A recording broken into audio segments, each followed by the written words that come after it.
Mis queridos amigos, sean bienvenidos a la primera entrega de Vida de Noticias. Agradecida como siempre por oportunidades como esta y en esta ocasión particular, agradecida con Kiko Bautista por haber considerado el perfil de esta humilde servidora para acompañarnos en el equipo de Ver TV. Bueno, contentísima de volver a estar junto a ustedes. Quiero hoy abordar un tema que sin duda ha sido censurado en el resto de los medios audiovisuales de este país. Hablo concretamente de la Torre de David. Muchas crónicas se han escrito sobre esto, sobre todo en el ámbito internacional. Pero aquí en Venezuela, pocos han sido los periodistas, los fotógrafos que han tenido la ocasión de ingresar a la Torre de David. Vamos a ir desnudando, por supuesto, para quienes nos sintonizan desde fuera de Venezuela, ¿qué es la Torre de David? En principio, hablamos del barrio vertical más grande o más importante del mundo. Ya solo cuando uno habla de barrio vertical, pues eso da un poco de escalofrío. Le doy la bienvenida a mis invitados de hoy para este tema, precisamente los pioneros. Los primeros venezolanos, periodistas venezolanos en entrar allí. En este caso fuiste tú, Alvinson Linares, bienvenido. Un destacado periodista, conocido además por sus crónicas, ex miembro del equipo de la cadena y ahora integrante de ProDaVinci. Claro. Bueno, un placer estar contigo, Mariana, ¿no? Y bueno, sí, fue una experiencia maravillosa haber estado allí incrustado un poco. Estuvimos dos semanas y media en trabajo de inversión. Quizás no fuimos los primeros en reportearlo porque la Torre de David pues, generó muchísimos breaking news constantemente por las cosas que pasaban alrededor de ella, pero sí fuimos los primeros en estar tanto tiempo, quizás allí metidos Guillermo Suárez y yo, ¿no? En ese trabajo que solamente un trabajo de equipo logra que una crónica sea también, ¿no? Que Guillermo también está con nosotros, porque esta historia no fue solamente escrita por Alvinson, sino que además estuvo acompañada de las increíbles imágenes de este periodista, fotógrafo venezolano, perdón, y además les iba a decir uno de mis mejores amigos en la vida, ¿no? Entonces uno tiene, yo siempre lo comparto con mi audiencia, Alvinson, porque he tenido la fortuna de ser amiga de gente increíble, de contar entre mi guía telefónica personas valientes, arriesgadas, etcétera, ¿no? Creo que este trabajo que sale publicado en ProDaVinci, pero que no es nuevo, quisiera empezar desde allí, ¿no? Contando la historia del trabajo, Guille, para que la gente sepa, porque esto está de moda ahora que se decidió desde el gobierno desalojarlo, pero y yo decidí hacer este programa porque decía, pero si la historia está allí, es indeleble, no porque los desalojen ahora, esto se puede borrar de la memoria de los venezolanos, ¿no? Lo que pasaba allí. Sí, en diciembre de 2010, Guillermo y yo solíamos hacer una reunión en la que veíamos los temas pendientes, ¿no? Y notábamos que había muchos reportes internacionales del Centro de Confinanzas, llamado también la Torre de David, pero no había pocos reportes de profundidad, ¿no? En esa época trabajamos en la revista Acceso y decidimos comenzar, bueno, yo empecé en enero a hacer un trabajo de 2011 muy lento de acercamiento, porque debido a la amplia exposición mediática, pues los líderes comunales estaban como muy reacios a hablar con nosotros. Luego de, bueno, múltiples negociaciones, tuvimos que hablar mucho y colaborar bastante con ellos, ¿no? Que la idea era también como que mostrar en la crónica cómo vivían. Logramos que, bueno, Guillermo pudiera entrar conmigo, estuviéramos 2 semanas más o menos yendo un día sí, un día no, y viendo cómo era la vida allí adentro, mostrando cómo era la estructura organizacional, porque había una estructura organizativa allí comunal, ¿no? Genuina, con sus propios ritmos, ¿verdad, Guillermo? Que pudimos ver siempre. Sí. Bueno, digamos que... Bueno, la primera impresión me interesa demasiado.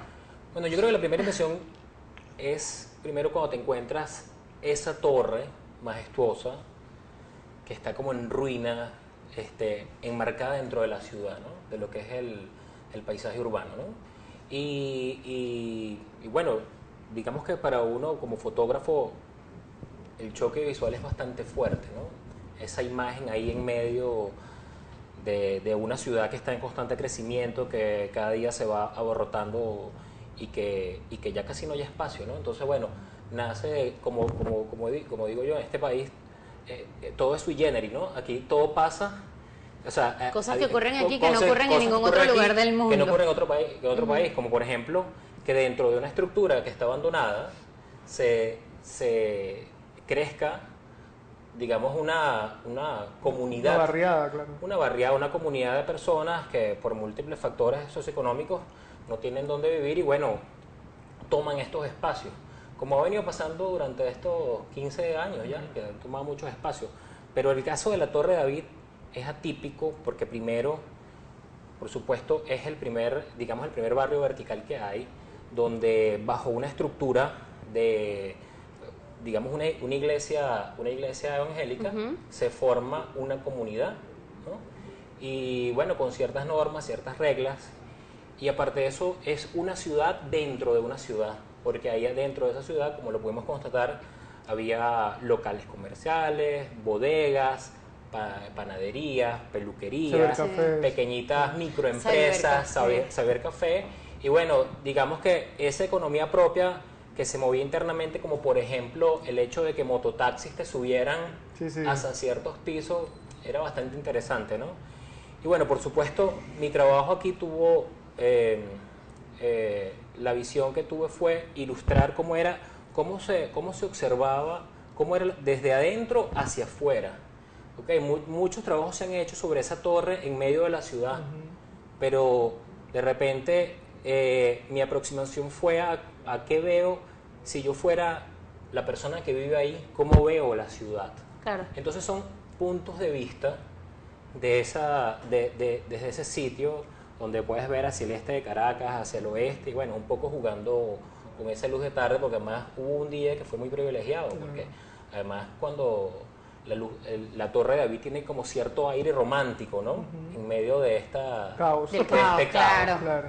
Entonces, bueno, ahí estuvimos varias veces, estuvimos haciendo contacto con ellos para poder entrar. Tú sabes que yo los quería tener junto a mí para hablar de esto, y es cómo se rompe un poco el mito también de que ese sitio era lúgubre, era infranqueable, estaba gobernado además por pranes, por estructuras de poder similares a las de la cárcel. Además el pranato como que se va rompiendo, o sea, se va uno, entonces viene otro, uno se murió. Tú cuentas eso en tu crónica, pero además yo quería saber si eso si era necesariamente así, porque siento que en tu crónica se humanizó un poquito a quienes vivían allí, a quienes no tenían nada que ver con esas estructuras de poder asociadas al delito, sino que simplemente estaban allí por necesidad. Claro, no, hay que ubicarlo en contexto, ¿no? Allí en la crónica lo que yo intentaba era, hablé con los fundadores de alguna manera de esa toma, y hay que buscar en contexto a la gente, ¿no? Durante el último periodo en que Juan Barreto fue alcalde mayor, se propiciaron más de 100 tomas en toda Caracas. Una de las más grandes y la más emblemática pues fue la Torre de David. Llegaron aproximadamente 950 familias en esa primera toma de allí, y ellos se fueron depurando. Hay varios testimonios de personas que hablaban de esto, ¿no? Hablaban de que, bueno, ahorita había 584 en ese febrero. Vemos hoy que cuando vemos que creció, Guillermo y yo nos quedamos locos, porque ahorita que vemos que lo están reubicando en 1200, o sea, hay el doble de lo que nosotros vimos, ¿no? O sea que el urbanismo creció y eso funcionó. Además había algo muy interesante, que Ángela Bonadíes y Olavarría han trabajado en su propuesta estética, plástica, sobre la Torre de David, y era que ellos pasaban un tiempo como de adaptación para poder vivir allí, pagaban unas cuotas, estaban allí, demostraban que eran ciertamente sociables, y luego que podían entrar. O sea, hay unas condiciones, ¿no? Por lo menos en el momento que estuvimos allí había eso, dirigidas por el Niño Daza, que es un personaje muy interesante, que es un pastor evangélico, que en ese momento regía buena parte de la organización social allí, ¿no? Bueno, lo tenía todo para hacer una gran crónica, ¿no? Porque desde el ejercicio constante del vértigo, mientras Guillermo y yo íbamos ascendiendo y conociendo a los vecinos, conociendo sus modos de vida, yendo los fines de semana a estar con ellos en las vendimias que hacían para poder invertir dentro de la torre, porque recordemos que esa gente al principio no tenía agua, luz ni todo lo demás, o sea, todos lo fueron construyendo con el paso del tiempo, ¿no? Y para un condominio también que funcionaba. Era una suerte de condominio que estaba estructurado así, ellos tenían sus cuotas y con eso, bueno, limpiaban los pasillos, o sea, se organizaban desde ese punto de vista. Nunca nos acostumbramos, por ejemplo, al intenso olor a cloaca que existía allí, que es algo que no se menciona en casi ninguna crónica. Bueno, tú entrabas y era una miasma, ¿no? Que estaba allí producto de que es un edificio que no se terminó de construir, ¿no? Recordemos que era el séptimo rascacielos más grande de América Latina en ese momento. Solo en un país como Venezuela, que es donde pasan este tipo de cosas tan peculiares, era posible que esto fuera tomado por personas desposeídas, ¿no? Recordemos que parte también de esas personas eran personas desposeídas por los deslizamientos de lluvias de diversos barrios. Por diversas situaciones que los deja sin vivienda. Por eso no fue ni siquiera organizada la manera como ellos llegan allí. No, y una cosa muy importante, lo hemos comentado también, es el hecho de que ellos mismos organizaron sus propios programas sociales. Sí. En un principio ellos tenían actividades deportivas, todas las personas que estaban ahí tenían que asistir al culto, ¿no? Como se le dice en la iglesia evangélica, todos los sábados, a escuchar la palabra de Dios, y había una constante evangelización, porque formaba parte de estar ahí, o sea, era obligatorio. De alguna manera estas personas lo que buscaban era la tranquilidad. Sin embargo, mucho tiempo no dejaron de pasar algunos actos delictivos. Incluso Claro. hubo una época, una vez donde se presumió que habían secuestrado, Sí. habían tenido una persona secuestrada, creo que Sí, era sí. un pelotero o algo así. Sí, algo así sucedió. Había constantes denuncias acerca de lo que produjo la Torre de David en los alrededores. En nuestra experiencia no vimos nada de No ese vimos tipo, nada de ¿no? eso. Pero bueno, digamos que el hecho comunicacional sí estaba allí, ¿no? Constantemente habían denuncias de robos cercanos o gente que hacía cosas que estaban vinculadas con los delitos allí. Pero digamos, la crónica un poco era demostrar la cotidianidad de esa gente, ¿no? Y mostrar cómo esos niños iban creciendo allí, cómo esas personas iban buscándose la vida allí en la Torre de David. Nosotros entrevistamos para esa crónica a más de 35 personas, 40, y había funcionarios públicos, profesores universitarios, taxistas, por supuesto, mototaxistas, pero era un conglomerado de gente, no necesariamente gente que provenía de un barrio específicamente, sino personas que quizás estaban allí por un momento. Eso pasaba mucho. Yo, por ejemplo, hay un caso muy personal que para el momento en que yo vivía en esa época en San Bernardino y estuve haciendo unas mejoras en mi apartamento, en mi vivienda, contraté a un personal obrero y estas personas vivían en Guatire. Entonces ellos, como trabajaban ahí, ellos alquilaron una habitación en la Torre de David para estar más cerca, pero para llegar puntuales, pues eran unos señores extranjeros, ecuatorianos, y entonces ellos alquilaban ahí por 150 bolívares semanales una habitación mientras hacían los trabajos en mi casa. Claro. Entonces imagínate cuánta gente, incluso creo que escuchamos testimonios de ese tipo, gente que vivía en las ciudades satélites que estaban a las afueras de Caracas y tenían cuartos, habitaciones o tenían apartamentos ahí en ese sitio, porque por supuesto por la dinámica de las colas, todo esto, ellos no podían llegar temprano a su casa, entonces alquilaban ahí para... Recordamos el caso de una Increíble. contadora pública que me contó, no lo incluimos en la crónica porque no había espacio, pero que ella estaba allí temporalmente ahorrando para comprarse un apartamento. O sea, Torre de David Da para todo. daba para todo ese tipo de cosas, ¿no? Bueno, son más de 120.000 metros cuadrados que estaban construidos allí. Tú sabes Estamos que hablando- eso que ahí quería ir, ¿no? Mucha gente que nos está viendo no vive en Venezuela, no conoce esto geográficamente, quizás no tiene una aproximación muy exacta de qué estamos hablando, porque además en la crónica tú incluyes la historia de esa edificación, Sí. su abandono, por qué se llama la Torre de David.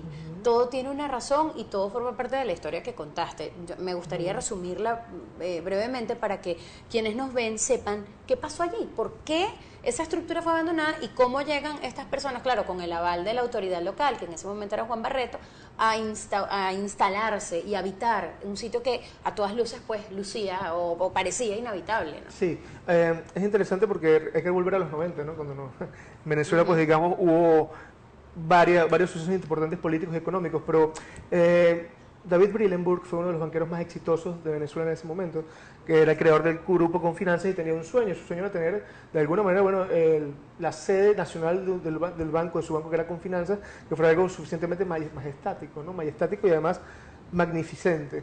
Y se creó esto que era el séptimo rascacielos más grande del mundo, que coincidió con una de las debacles financieras de los 90. Entonces, por eso es que esta enorme edificación queda abandonada y él se va del país, en fin, se acaban los bancos y esto pasa a Fogada. Luego de que pasa a Fogada, permanece todo este tiempo, bueno, en ruinas allí, deshabitada, presuntamente ahí ocupada por delincuentes, ocupada eventualmente por personas desamparadas, hasta que llegan estas tomas, ¿no? Pero para que la gente se haga una idea, bueno, esto está básicamente muy cerca de la sede de dos bancos nacionales muy grandes, del Banco Mercantil y del Banco el BBVA, ¿no? En San O sea, es una Bernardino. suerte de San Bernardino, una suerte en nuestro antiguo barrio judío y una suerte de pequeño distrito financiero que está allí antes de que el Rosal tomara forma, como tomó forma ahorita, ¿no? Cuando esto, bueno, es abandonado y bajo la mirada permisiva y de acciones que nunca se concretaron de controlar eso, la gente decide invadir este sitio, comienzan a tejerse las historias del terror sobre eso, ¿no? Sí. No, a mí no me gusta usar términos amarillistas, pero es que la verdad que cada vez que la gente decía aquí en Caracas la Torre de David, aquello era como que estuvieses hablando de una guarida de los más terribles Sí. delincuentes. Yo siento que ellos, los habitantes de la Torre de David, comienzan a tratar de defenderse de defenderse de esos titulares, de esos calificativos, un poco, bueno, cerrándole la puerta a los periodistas, no había manera de entrar allí. Es correcto. Y ustedes lo lograron. Como tú dices, con un trabajo arduo de convencerlos y de explicarles también que el propósito de la crónica no era el amarillismo precisamente. Sí, bueno, ese es el trabajo de los periodistas también, ¿no? Nosotros en un país tan polarizado como este tenemos que hacer un esfuerzo doble, ¿no? Y mostrarle a la gente que queremos contar su historia, ¿no? Y no entrar en juicios de valor, que es lo que, por supuesto, los conflictúa, ¿no? De hecho, este trabajo previo, como Guillermo y yo hemos conversado, fue el pionero antes de que John Lee Anderson viniera y hiciera su crónica en el New Yorker, ¿no? Que nosotros lo llevamos para allá. Trabajamos con él para que él pudiera ver todo esto. De hecho, por esta crónica, bueno, yo gané un premio internacional con la Fundación Nuevo Periodismo Iberoamericano, fui a México y allí pues hablamos de esto y por eso fue que él vino y hizo la crónica sobre la torre, se llama El Poder y la Torre, traducido en Pro Da Vinci ahorita, ¿no? ¿Hubo miedo? Yo creo que siempre hay un poco de miedo. Siempre hay un poco de miedo y hay adrenalina también, ¿no? Creo que Guille, meter tu equipo, porque es que la gente Bueno, pero yo no creo lo que sabe, pero era tu cámara, $20,000 el equipo tenía Guillermo. ¿sabes? Bueno, lo que pasa es que en ese caso creo que lo que te mueve es ese gusanito de la noticia No, claro. y de entrar en ese sitio, un poco para desenmascarar Y en ese todo momento, lo que se teje, ¿no? Guillermo Esa historia de está delincuencia. entrenándose para maratones y por eso pudimos subir y bajar tantas veces. Claro, Yo ajá, y muriéndome. ese el correlato, ¿no? Sí. ¿Qué pasaba ahí? ¿Cómo hacían para subir? A pie. A pie. ¿Hasta qué piso llegaron? No, llegamos hasta casi el helipuerto. ¿te Llegamos acuerdas? casi hasta el helipuerto. Mira, yo no sé, bueno, no me voy a poner a mostrar las fotos aquí porque las vamos a... La gente ha tenido la ocasión de verlo porque lo estamos usando hoy de fondo, pero hay fotos que se ve toda Caracas, La ¿no? altura, sí. Porque además es altísima. una vista privilegiada, ¿no? Porque Claro. es esa vista donde tienes el Ávila detrás y tienes un dominio completo, porque creo que la como estructura de la torre está diseñada como para que tú tengas un 360 grados de la ciudad Es el en pleno, ¿no? privilegio de lo absurdo, ¿no? Este, También. no, bueno, digamos que es un icono capitalista, pues. Claro, con una estructura comunal Comunal. incrustada Claro. dentro de este monumento al capitalismo. Por ejemplo, se ha hablado mucho, el presidente Maduro acaba de decir que se pensó en demolerla y tal. Yo soy de los que piensa que esa estructura debería ser utilizada para hacer algo conveniente para el Estado, ¿no? O sea, tiene una superestructura allí que la puedes refinar, puede ser un hospital, puede ser... 12.000 metros cuadrados de construcción. 120.000, ¿no? Metros 120.000, 12.000. 2 hectáreas, exactamente. Hubo algunas cosas de la crónica que yo rescato porque me dolieron, ¿no? Yo soy mamá y yo no quisiera tener a mis hijas al filo de un precipicio, viviendo al filo de un sí. precipicio, ¿no? Guillermo tiene muchas fotos de eso. Y las fotos de Guille muestran claramente que no había ninguna medida de seguridad para proteger a los niños No, en no las existe. alturas. Hablabas de unas cabillas que allí mal puestas Sí. protegían más o menos a la gente para que no se cayera. Sí, bueno, porque hubo varios accidentes terribles que por supuesto no vimos ninguno, pero nos contaron de gente que se caía de un piso a otro. Algunos, bueno, creo que hubo uno que se murió, que se cayó. Bueno, estamos hablando de una estructura que tenía más de 50 pisos. O sea, Y vidrio, además, mucho vidrio, probablemente por el deterioro de la estructura, probablemente con un Claro, se ventarrón o cayó. algo así, se puede venir una lámina de vidrio esa que es Claro. un 2 por 2 metros, se va hacia el piso. Con lo que ¿no? eso implica. Lo peligroso Claro. que es. Además, esto el fenómeno pop, ¿no? El fenómeno cultural urbano de lo que provocó la torre. Recordemos que un proyecto de un familiar de David Brillenburg, el creador, fue premiado en la Bienal de Venecia basado en la Torre de David, en las formas de construcción que ellos tenían y en las formas también de subir y bajar, ¿no? De crear proyectos para eso. Recordemos que en Homeland, la serie de televisión, Brody no viene a Venezuela, pero hacen ver que está aquí en la Torre de David. O sea, se convirtió en un ícono internacional, pero obviamente lo tenía todo para hacer una gran crónica.